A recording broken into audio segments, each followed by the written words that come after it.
And we are live. What up, All everybody? All right. All right. So we're going to be talking about the first Joker's deck. This is going to be interesting. Hell yeah. My list changed a lot from what I thought. Dude, same. I figured out, I had two versions of the list figured out, and then this morning I came up with a different system altogether to redo the whole list, which didn't change it that much, but definitely came up with a very surprising number one that I did not have at my number one at any version of the list except for this new system that I did. Really? I want to tell you what I did real quick before we get too far into this. Yeah. So I went through every one of the Joker's cards today, and I went through and I was like, okay, how many of these tracks on here are absolute must listens if I'm sitting down and listening to this shit? Like, I'm not going to skip this song. Like, You know what I mean? So I tallied up those tracks and I gave it a score based off of how many tracks were on that shit. Okay. And the one that came in at number one was surprising to me. I never had it at my number one at any list for this kind of shit ever. So this will be an interesting list because of that. A lot more methodical than I was. Well, I got super nerdy with this shit. I've been thinking about it a lot. I go through like phases where any one of these could be my number one at any given time. Yeah. So like, I mean, all right, maybe we should just jump right into the shit because. All right. Well, I'm just gonna go through what I had, what I thought was my top. Yeah, do that, and then we can like compare or something. I don't have my old list. That's cool. I deleted that. And most of it goes off nostalgia. Right. Like where my headspace was at the time when I got it. And so at any rate, first is Great Milenko. Then. That's your number one?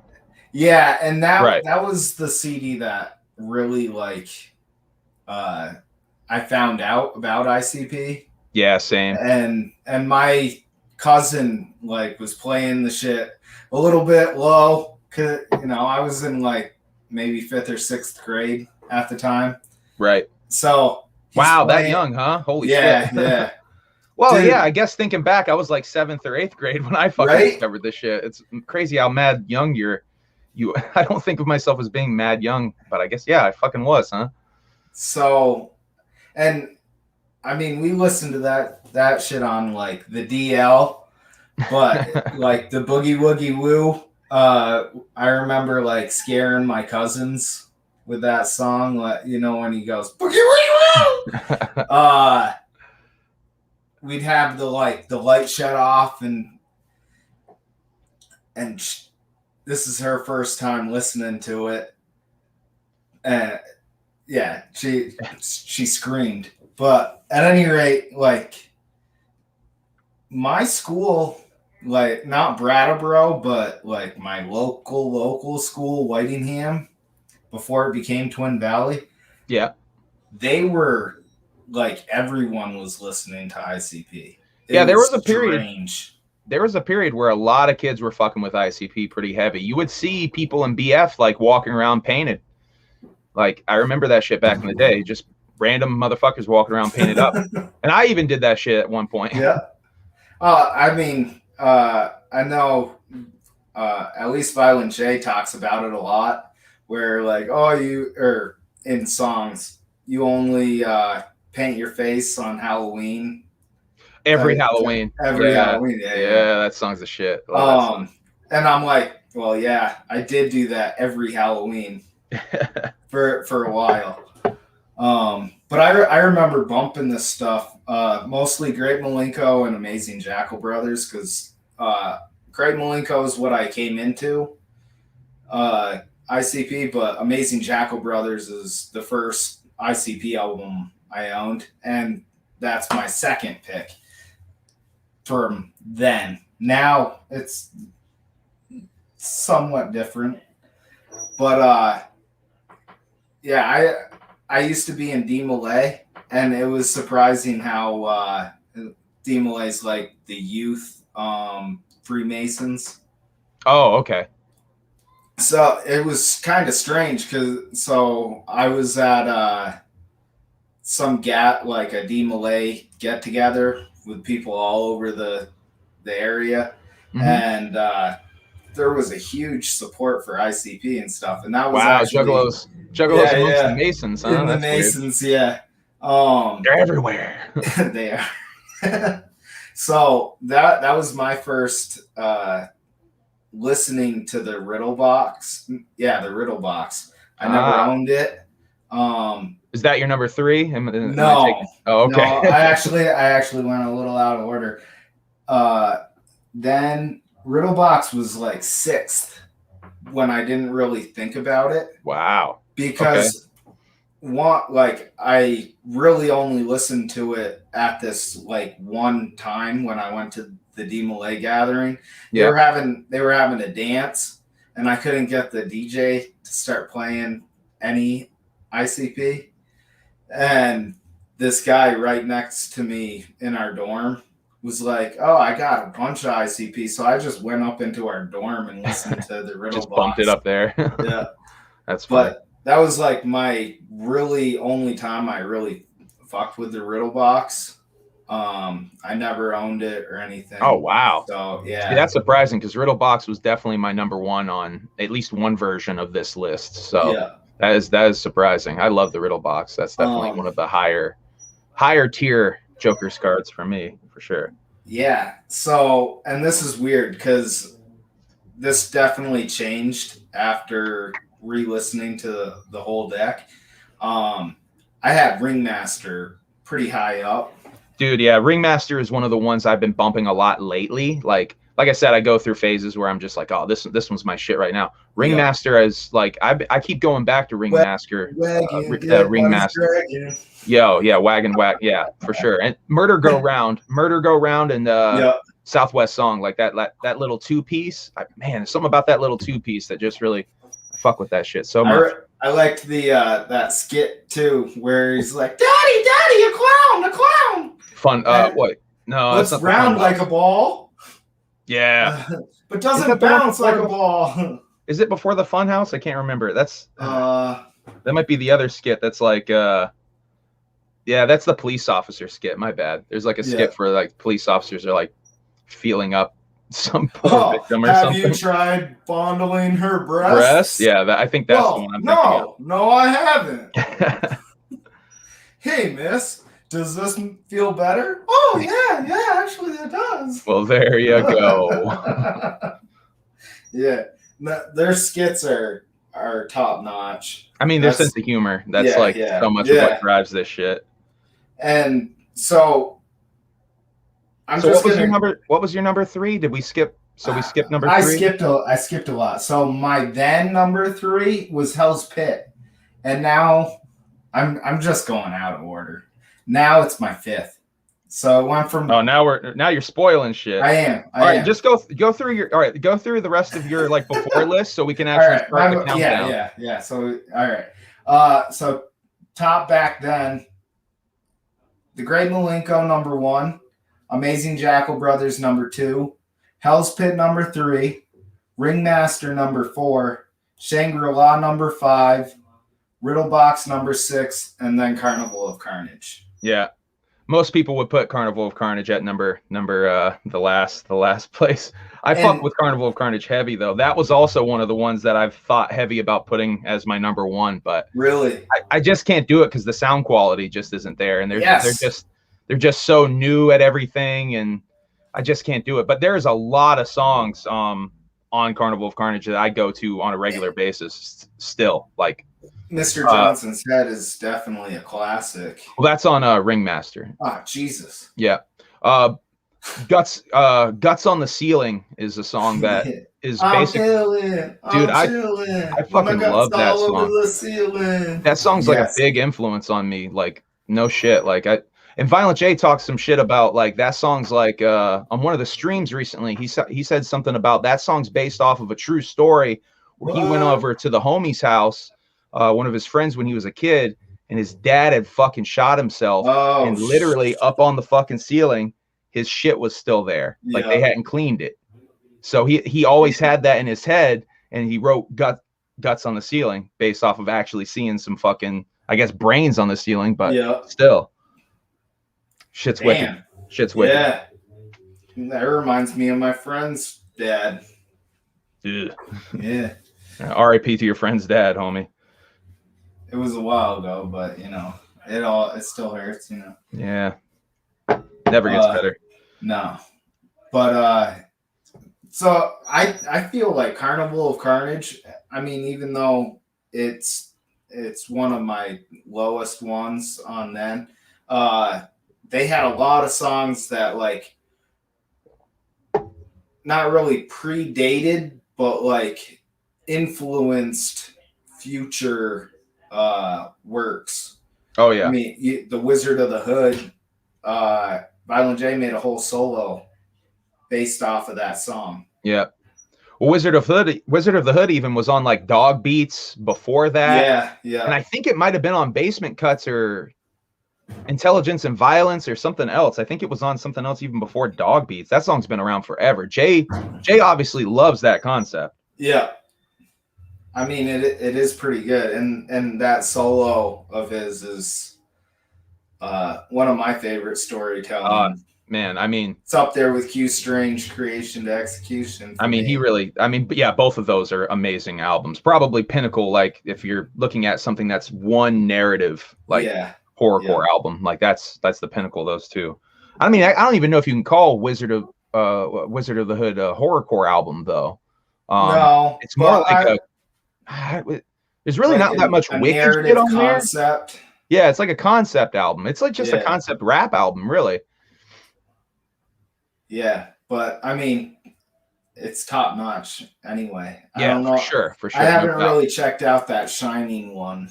Hit or miss. There's some songs on there I fuck with, but it's a lot of shit I don't fuck with on there.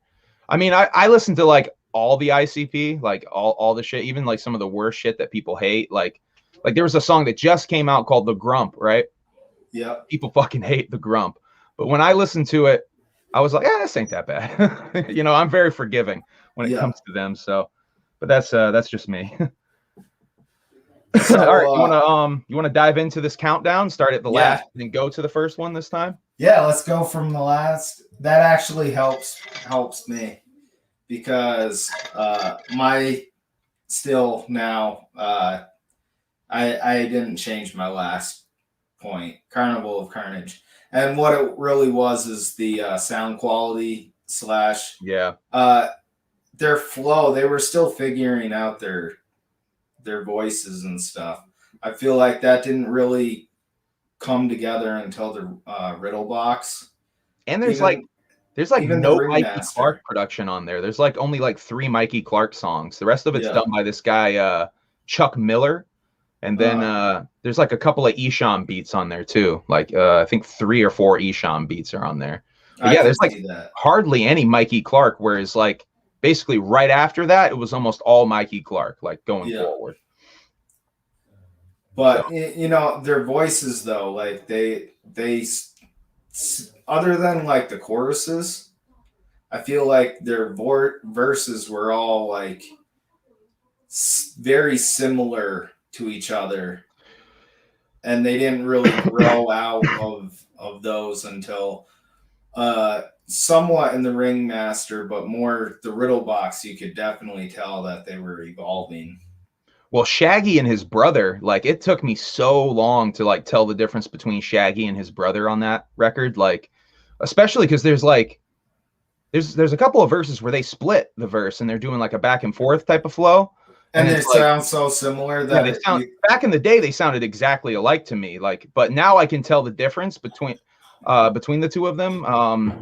I think it's just listening more and more to Shaggy's voice and just getting used to it. Basically, I'm able to tell like, oh, that's definitely young Shaggy, and that's not young Shaggy. So, yeah. But my number 7 was The Wraith, which is surprising. Right. So when I did my count, I had for The Wraith, I only had 7 songs that are absolutely like I don't skip 7 songs. So that was the lowest count of any of them. So I put The Wraith. The Wraith is probably would have been about the same spot anyway, because frankly, I didn't like Thy Unveiling at the time. Yeah. I felt like Thy Unveiling was a slap in the face to me, mostly because I have a weird relationship with God. Like, I still struggle with my relationship with God. That's a whole complicated mess I don't feel like getting into. But so at the time, like, I was like, God, what the fuck? Fuck this shit. So, Right. but now going back, I realized like he spent a lot of time building this whole story, this whole narrative up. And like, man, it's so fresh. He's just saying, they're just saying, we're not sorry if we're not sorry if we tricked you. They keep saying Right. that. And you're like, you did trick me. I know. And I was salty at the time. He tricked me, you know what I mean? But now I'm like, that shit's so fresh.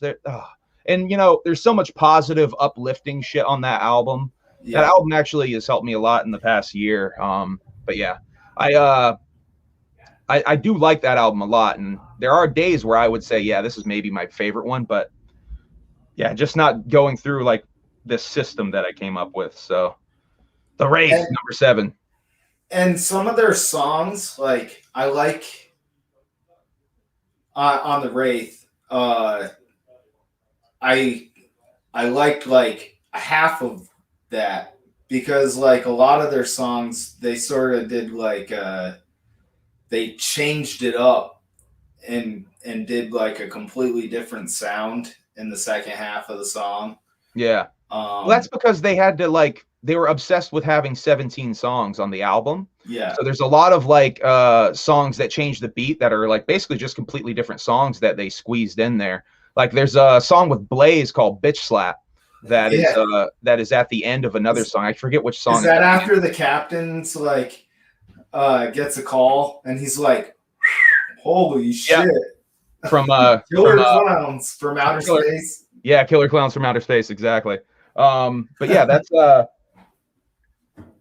they said, I guess, years ago that there would only be 17 songs, or there would be 17 songs on the final Joker's card. So they were really like kind of pigeonholed doing that. Yeah. I really liked the Supervillains song. Yeah, me too. Except for when he calls Robin a faggot. I don't like that. I don't like that. That's like one of the only moments on that album that I'm like, ugh. Right. And I cringe bumping that around some of the homies because it's just like, I want to try to get friends into ICP, but there's some of that homophobia shit that don't fly, you know? I was less referring to like the lyrics and more the sound of it. Yeah. The flow and everything. And I was really pumped for this Supervillains album and stuff. Yeah. And I'm pretty sure it came out. Yeah, it came out. And what I heard, I wasn't that impressed. No, it's one of my least favorite psychopathic releases ever, honestly. And I love Isham to fucking death. Yeah. But there's just, I don't know, it just doesn't work. I don't know if I can't even put my finger on why it doesn't work, but it just doesn't work. It's probably one of the CDs I've listened to the like least out of anything ICP has ever put out. I wonder if it was when they thought of that project, their relationships were like pretty cohesive, and then when they actually were like fulfilling the project, they were sort of out on the outs a little. Yeah, they went in and they had a revolving door type. Yeah, exactly. That's what I was about to say. They went in and out of beef quite a bit. So you want to go into shit? What did I just do? You want to get into number 6 now? Number 6 now. Ringmaster. Hell which yeah. was my number 4. So I bumped this hardcore, and I'm not proud of it now. But at the time, do you remember Mad Dog Music? Something like that. It was a CD/skate shop in Brattleboro next to the Maple Leaf. Very vaguely, I think. It was not fully, but I think it vaguely strikes a nerve. Yeah, it was before FYE. Or, what is it? FYE? The hell's that? The music store in there now. Oh, I don't know. I don't know that. I haven't been to Brat in a second. There's like a Turn It Up in Brat. Turn It Up. That's it. So it was turn It Up for a while, I'm and they were streaming. on the corner, and they opened up after Mad Dog closed. I think they changed their name or something. Mm. But at any rate, I went in there after buying like a bass guitar uh, from Maple Leaf, and I was broke as shit. So I shouldn't have even really been in there, really. Right. And I like copped the Ringmaster, 5-finger discount, Oh shit. and slipped it in my bass case. But Mad Dog was where I got and I paid for the two of my Pendulum comics. Yeah, I remember those. Those are awesome, man. I Yeah, still have to get those at some man, point. the artist work on those, the illustration and everything, top notch. I have a couple of them from way back in the day still, but I don't think I have the CDs that came with them or any of that shit. I Yeah. just have the comics. So my number 6 is Carnival of Carnage. And yeah, that had a score of 8. So that jumped just above the Wraith, just barely. And yeah, Carnival of Carnage, I already talked about it a little bit. Fucking love that album. I had just one note I wanted to say that I thought was funny. In Wizard of the Hood, I think Shaggy calls Jay a four-headed fuck in the beginning. And I don't know, I just find that funny because Jay always talks about having a giant ass forehead. And Yeah. I thought that was funny. But yeah, Carnival of Carnage was my number 6. So yeah, that's all I really. I wonder if that sort of evolved into Jay talking about how would you still love me if I grew another head? Oh yeah, maybe he definitely is obsessed with his forehead. It comes up a few times. There's a new song called "My Forehead" or Jay, something like that, where Jay's basically just rapping about how he has a giant forehead, and it's fucking dope. Actually, it's one of the better new songs they've put out recently. So 5, we're going to 5 now. 5, Hell's Pit. Hell yeah! And I really liked Hell's Pit when I first got it. I bought both versions. I think the one version had like a concert DVD, and yeah, and one had the bowling balls. Yeah, 3D video. Short film. Yeah. And yeah, I was pretty hardcore into them at that time. Think like junior or senior. Yeah. When it came out, and like the Witch. Yeah, that's one of my favorites on there. What was the song where he's talking about the people's afflictions, their lives and stuff? It reminded me of the Butthole Surfers. Oh, is it Burning Up? Is you talking about that one where it's like there's one called Burning Up where he talks about people who are like all the wicked shit. Yeah, yeah, and that sends them to hell, or they have. Yeah. That song's dope. I like that a lot. And I don't know. It just really reminded me of the that Butthole Surfers song that talks about these people who end up dying from like natural afflictions or something. I don't know how familiar you are with Butthole Surfers. Or I've gotten them recommended to me a lot recently. Yeah. Something about I think someone said he sounds like John Davis or something like that. Someone mentioned to me when I talked about some band on Facebook one time, like, yo, you should check out the Butthole Surfers. They actually sound like X artist that I'm forgetting. I don't think it was Korn, but it was something that they were like, you should check them out. They're pretty catchy. Yeah, there's a lot of music I want to check out. Yeah. I'm fucking behind with everything. Like one of their singles was on the Beavis and Butthead Do America soundtrack. Yeah, and that single on that soundtrack is what I was thinking of whenever I hear that song on Hell's Pit. All right. So my number 5 is Ringmaster, which we kind of sort of talked about a little bit. And that also had a score of 8. So I kind of jumped over that.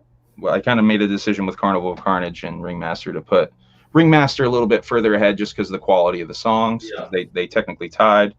I've always thought that Ringmaster was way more carnival sounding and kind of has this like almost like desert sand feel to it. If that makes any fucking sense at all, it sounds like you're in a desert to me when you're listening to that album. I don't know why I think that, but I've always had that vibe with that album. I'll have to recheck it out and have that in the background of my mind. Yeah, check that out. Like especially like Wagons, and like the second half of the album, like some of those songs just very sandy desert feel. I don't know why I always have thought that though. Like the southern towns that needed to seed some clouds and stuff.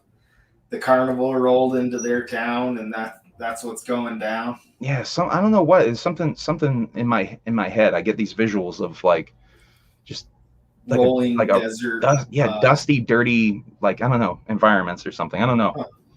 Weird thought, but I had to bring that up real quick. So we're jumping to 4 now? Yeah, we're on 4 now. 4, I put Riddle Box. Same, brother. And that's because they like the Ringmaster had the Chicken Hun song, which was a great song, but the remix is friggin' fantastic. Yeah, it's so much better. And you know what's funny is I think they like the original one better. They don't. What? I really think they like that original one better. That when they talk about getting that remix done, the record label made them do that remix, and at the time they were very salty about it. They didn't want to get it done. They were very anti putting rock guitars in their shit. So and if you think about it, if you think back, that's one of the first examples of them having rock guitars on their shit. And then forward, I mean, Great Milenko's full of rock guitar and stuff. So, yeah. But yeah, I've already talked a little bit about Riddle Box, one of my favorites. Had a score of 11 using my song system. And no overt notes about anything, but I mean, I could listen to that album straight through. The songs that I put as skippable are basically just like me being gripey about like, I don't always listen to this song, so I probably shouldn't count it. I'm surprised I didn't skip a single track through when I was listening to these this time around, because I was like, I need to get the full effect of each album. So I was like, all right, I'm not skipping these. But I was actually surprised how little I needed to even say, no, I'm not skipping this, because I told myself I wasn't gonna. Yeah. Basically. So number 3. 3 it is, bro. 3 is Shangri-La for me. Now. A great album. My number 7. Yeah. But what are the what do you like about the rich? I think so. What it was for me was how familiar I already was with it, because at the time of its release, I was like really heavy into them, and so I got the album like when it first dropped. Hell, I think I got the bootlegged copy before it dropped. Yeah, I'm pretty sure that leaked well before it dropped. I'm pretty sure that's how I first heard it and was very salty. Yeah. But I was still like heavy into them even after hearing the bootleg version, and I bought it up probably right when it released. Yeah. I just recently got my copy, like in the past year. Got my first copy of the Wraith. No kidding. Which is getting harder and harder to find. Older ICP CDs, some of them are harder and harder to find these days. So I became really familiar with all those songs, and because of that, when I went back through it, I was like singing along with it and stuff. And I'm like, I mean, it's a fun album. Yeah. I mean, they were in just such a magical place. It's so much positivity on that album. But yeah, that's probably why the top 3 now are probably, that reason can probably be summed up for all of them.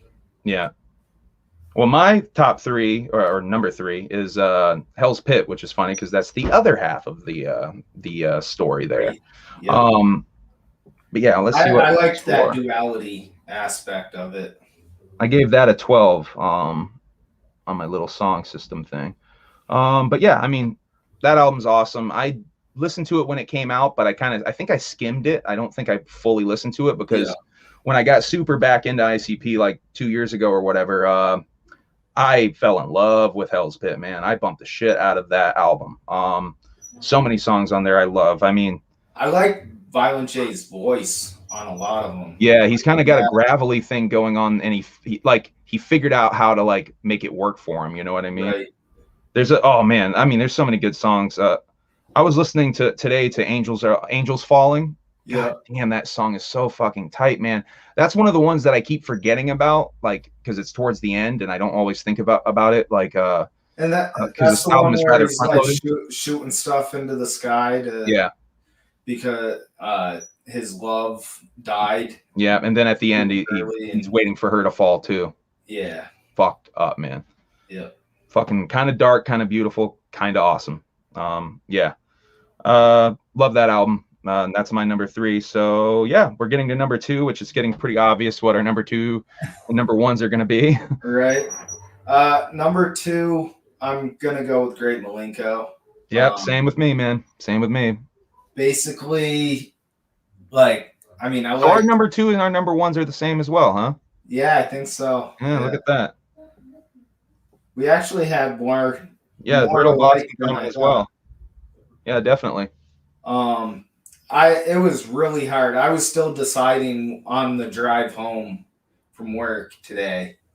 Is it Great Milenko or Amazing Jackal Brothers? Well, it was super close with me with this one too, man. It was almost tied. I took one song off of the score list for Great Milenko, and it would have been tied if I didn't do that. So, Great Milenko came with 13, and Jackal Brothers came with 14. Almost the whole fucking album. I didn't count intros and skits and what do you call, like the Great Milenko song and like the 2 Jake Jekyll and Jack Jekyll songs that are on. I didn't count those. And I actually liked how the 2 Jake and Jack Jekyll songs were like, they're very similar, but their tempos are different. And Shaggy doing one, Jay doing one. Yeah. It kind of matches their whole makeup scheme because the Jekyll Brothers, one's sad, one's happy, and same thing with ICP's makeup, really. Yep. Yeah. Fresh ass album, man. So yeah, that's number 2 and number 1. We just kind of hit. Yeah. So yeah, Jackal Brothers for me, Jackal Brothers for you, and number 1 ICP album. Like I was saying though, I didn't think that was going to be. And the other versions of my list, Jackal Brothers always landed like number 3, number 4, kind of in the middle somewhere. But really going through and like counting the songs and being like, damn, I fuck with so many of these songs. Like, I guess it's just one of those albums. Lot of like anthem type songs. I mean, Fuck the World I listen to all the time to this day, man. Fuck the World is such a brilliant song. And I Want My Shit is such a good story. Like, I mean, that's a thing that I like to show people if I want to show like Violent J's storytelling ability, because it's like you really get the cartoony aspect of how he can like just sort of animate something in your brain, you know, like but just make this shit sound real, man. Yeah, like you can see that shit in your head like it's a movie. That's something that Jay's really good at, is describing something to you in a song and you see that shit in your head. Like there's not a lot of artists that can do that, frankly. That was very that was highlighted a lot in Hell's Pit. His storytelling. I mean, it's all over. It's all over. I mean, there's stuff on Carnival of Carnage even that you can. I mean, Night of the Axe. You listen to Night of the Axe, and you can kind of see that shit in your head. It's pretty visual. And that's him being pretty sloppy still. Yeah. So he had that ability even then, which is pretty remarkable. I really like giving Jay his flowers because not a lot of people do. And yeah, definitely. I mean, he is, I don't know, probably at least top 10 storytellers in, like, I want to say top 10 because he's probably top 5, but just giving the benefit of the doubt for other. I'll go crazy and I'll go nuts. I'll say he's the best storytelling in the history of music. I'll say that shit. Damn. And I'll stand on that shit too, proudly. In front of Frank Zappa? Yeah, man. And my dad's a huge Zappa fan too. That'll probably piss him off. All right. Well, shit. So yeah, that's it. First deck. First deck Down. down. When do you think Yum Yum's gonna come out? No fucking clue, bro. Some people think The Gathering, because that's a good time to maybe drop it because it'll be all the magic in the air and Everyone's gonna be there. it'll be summertime. Flowers will be out. Be a Yeah, perfect time for the that's a Yum good Yum point. flower to bloom. Yep, that's a So, good yeah, point. I hope so. I want them to, just work on it till it's done, though. Right. I'm not like rushing to get it. Make sure it's great. Yeah, for sure. Do you think some of these new singles, like, are some of them just throwaways, like would have been on the next Forgotten Freshness? I don't know. He said so. We were talking about the Grump earlier. Yeah. The Grump, he said on the stream on Wednesday night that the Grump was said something offhandedly about it being originally a Bigfoot song, but it didn't work, and so he like scrambled and did something completely different. And him and Shaggy thought it was dope when he talked about the concept for the song, but when he actually did the song, it just didn't come out right. But I'm like, well, it didn't come out right. Why did you release it? And he actually apologized for releasing the song. Yeah, he actually apologized on the stream. He's like, hey, Juggalos, just for 1 second, let me just say I'm sorry for the Grump, which I was floored by, because I mean, when do you see an artist ever apologize for putting out music? Right. I don't think you ever see that. Damn. I can't even think of a single example of someone else who's done that. Like, sorry for that, guys. That wasn't good. I don't know what I was thinking. Shit. Well, I gotta get going pretty soon. Yeah, I'm kind of up against the wall here too. You want to let people know where they can find you and Humble Among on everything. Humble Among on everything. YouTube specifically. Go to my YouTube. Subscribe. I'm doing more ICP videos. Videos on horror stuff, paranormal. I just did a UFO UAP video last night. Uploaded it this morning. Gonna be doing a video about this movie Spookies. If you haven't seen Spookies, it's an 80s movie that fucking rocks that I saw last week on Joe Bob, The Last Drive-In with Joe Bob Briggs. I don't know how I've never heard of this movie, but it's fucking great. It's so funny. It is a mess. It makes no sense at all. It is everything I love about shitty 80s horror movies. So I'm going to make a video about it because it's fascinating. Have you seen Return of Oz?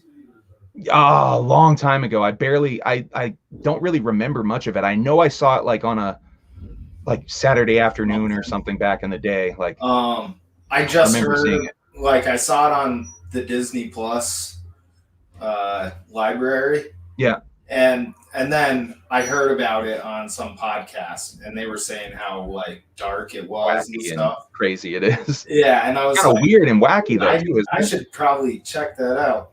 But what? Yeah, I should revisit that. I'm pretty sure I saw it as a kid. I just don't remember it like at all. Yeah. Maybe we could check that out and do a movie review type of gimmick. Yeah. I'd be down for something like that, bro. Cool. I gotta track it down. Until Yum Yum Bedlam drops, maybe we can do that review and check out some of ICP's like in between CDs. Yeah, I'm down for that, man. Rank some of the sideshow projects, if you will. Yeah, I'm down with that. Tunnel Beverly Hills. Maybe even throw stuff like Bizarre Bazaar in there or something like that. On my level. Yeah. I mean, Bizarre Bazaar is like straight up probably going to be my number one anyway. Right. Number one and number two. If we put Bizarre Bazaar in there, I'm like immediately putting them number one. I'll say this: if Bizarre and Bazaar were considered Joker's cards, they'd be my number one and number two on this list. Yeah, they're great. And I have a conspiracy theory. I think some of the songs that were on Bizarre Bazaar were originally for the 6th Joker's card. Really? But that's a whole nother can of worms that I need to go into at some point. You're probably right.